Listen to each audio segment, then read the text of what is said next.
Assalamualaikum warahmatullahi wabarakatuh. Perkenalkan, saya Windasti Ernyawati, mahasiswi Farmasi Universitas Islam Sultan Agung Semarang. Baik, di sini saya akan membahas mengenai penyakit hipertensi serta hambatan-hambatan yang dirasakan pada saat meminum obat antihipertensi. Hipertensi sering kita sebut dengan tekanan darah tinggi, di mana dikatakan hipertensi apabila tekanan darah kita lebih dari 140/90 mmHg. Selanjutnya, dapat kita ketahui mengenai hambatan-hambatan yang dirasakan ketika kita meminum obat. Selanjutnya, yang pertama, merasa pengetahuannya rendah mengenai penggunaan obat tidak akan mempengaruhi pengobatan.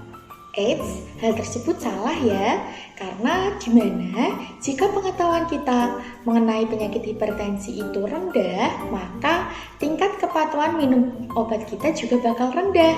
Jadi, kita harus meningkatkan pengetahuan kita mengenai penyakit hipertensi.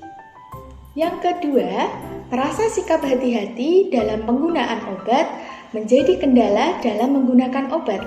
Oke, jadi tenang aja ya, dimana ketika obatnya sudah diberikan oleh dokter maupun apoteker, itu sudah aman untuk digunakan. Jadi jangan takut, karena obatnya tersebut itu untuk kesembuhan penyakit kita. Jadi jangan lupa minum obat ya.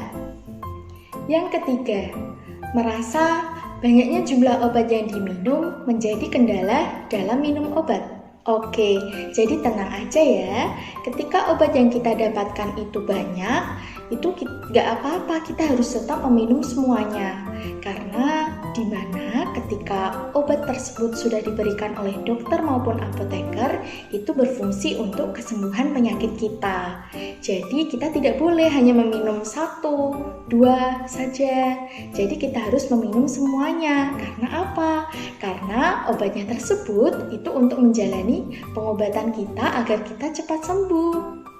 Yang keempat, merasa kesulitan mengingat jadwal minum obat serta kesulitan apakah obatnya sudah diminum atau belum. Nah, jadi kalau kita sering lupa untuk minum obat, kita itu bisa menuliskannya di buku khusus obat. Jadi kita bisa menuliskannya jadwal di buku khusus obat. Kemudian kita juga bisa menggunakan HP.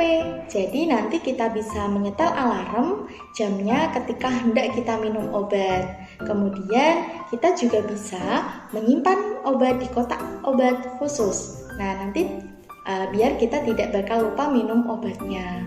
Kemudian kita juga bisa meminta tolong keluarga kita untuk mengingatkan waktu hendak kita minum obat. Nah, gitu ya caranya agar kita tidak lupa meminum obat. Yang kelima, tidak memahami cara minum obat yang benar. Nah, jadi ketika kita mendapatkan obat dari dokter maupun apoteker, tetapi kita kurang tahu cara menggunakan obatnya.